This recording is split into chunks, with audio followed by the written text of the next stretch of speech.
Antifa is back. This time those bright, shining champions of justice and freedom attacked two Mexican Marines because they thought they were white supremacists.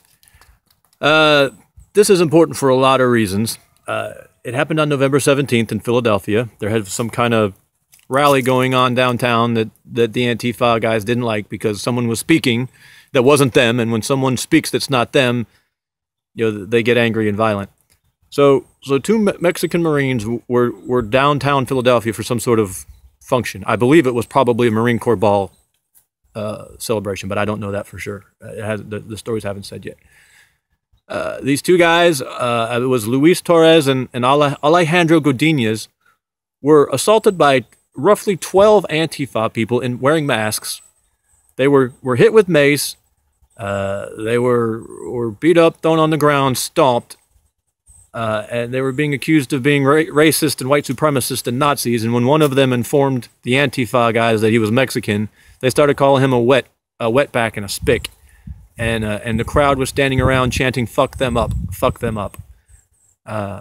This is who Antifa on the left is: angry, violent, nihilistic, moronic, stupid, destructive, cowardly. I don't have words. I can't call them people. This is the second time I've tried to film this because the first time I ranted for 16 minutes. For me personally, they attacked the Marines. If you attack a Marine, you've attacked the entire Marine Corps. I have a visceral, just white-hot anger built up, and I couldn't be non-emotional about this if I wanted to. But, it doesn't have to be personal for you to see how evil this is. Evil. You know what? That's the word I'm looking for. These people were evil, and they were petty in their evilness, which is probably the worst kind of evil.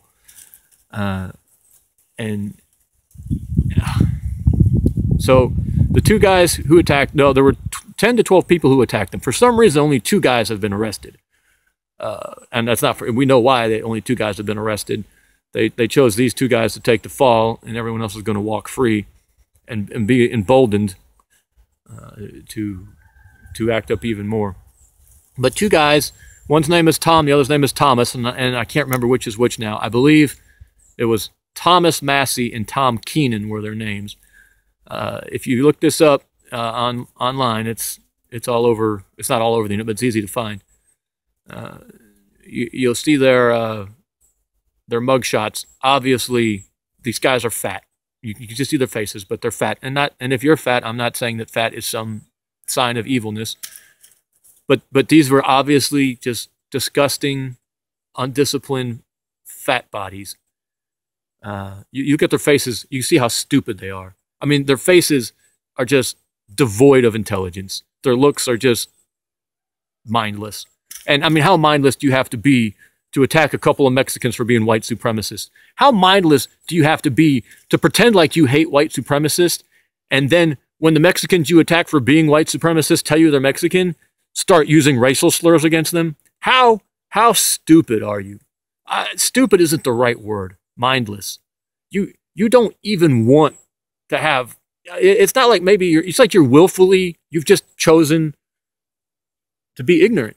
And it's not ignorant doesn't begin to touch it. Any adjective I use isn't bad enough. They're evil, and they're mindlessly evil, and they're pettily evil, and they're willfully evil. These are people who just want to destroy and burn and kill, and they don't care who they destroy and burn or kill. Their excuse is they want to be nice to non-American, not non-Americans. They hate conservatism. They think they hate white people.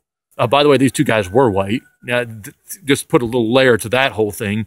Two white guys beating up two Mexicans for being white supremacists, while a mob stands around and chants "fuck them up, fuck them up." I can't. What? I mean, this beats Tide Pods. This beats snorting condoms. This is just the ultimate example I can see. And by the way, these two guys, they got these two Toms. One of them was 33, and I think the other one was 30. It's not like these were stupid kids. No, I mean, they're stupid, but it's not like they're kids. It's not like you can say, "Oh, I was 18 and I got caught up in." You're 33 years old. One of them has been involved in something else before, something called the Love Park 4, I think. I haven't looked it up yet. I probably won't. I don't need to know anything about this, more about this guy. He is worthless, and his existence is a stain on humanity. That's all I can say. His existence is a stain on humanity. Now, what's this mean for you? Antifa's back. And they never went away. This has been going on. When I was looking up this story, I started seeing other things happening in other places that haven't been reported. The only reason this one got reported is because it's just so bizarre. But God only knows what else we're not hearing about. What's this mean for you? Well, this is what it means for you.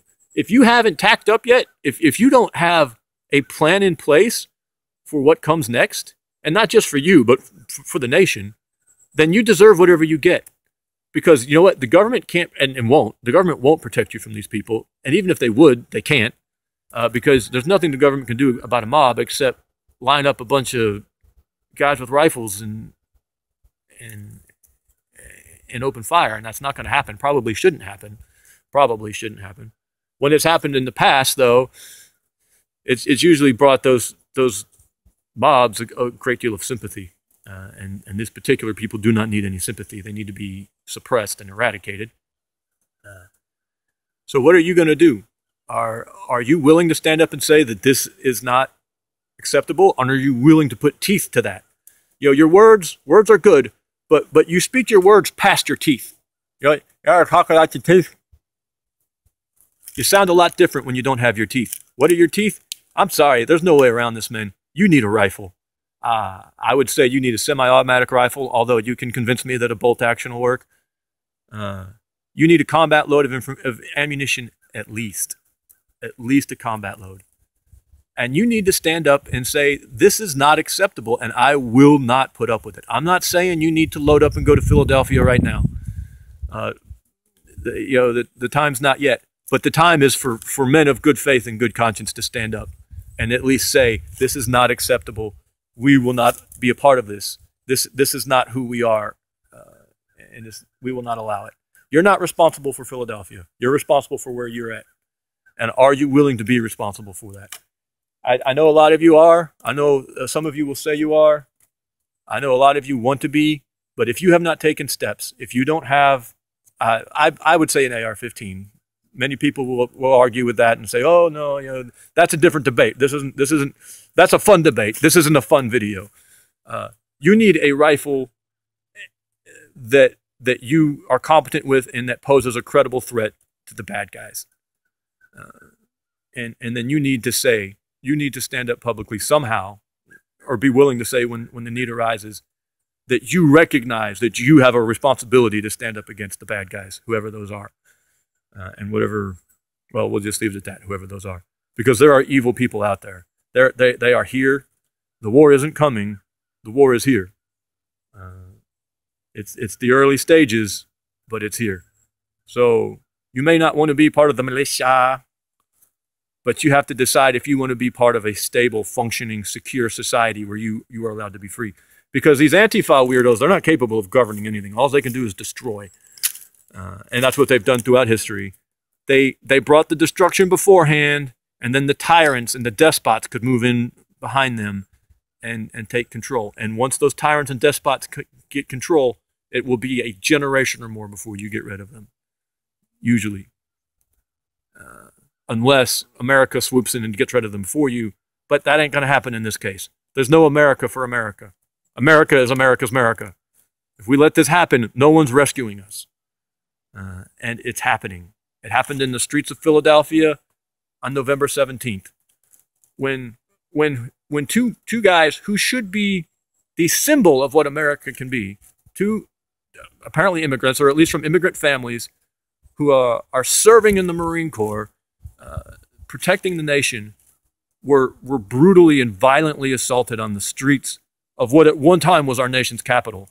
Don't forget that. Philadelphia was where a lot of this stuff happened in the early days of the Revolution and the founding of the government. It was all Philadelphia. Not all. Some of it was New York City. A lot of it was Philadelphia. And these two, not these, there were at least 12 supposedly, but these two faces we know right now, assaulted those two Marines, claiming to protect them.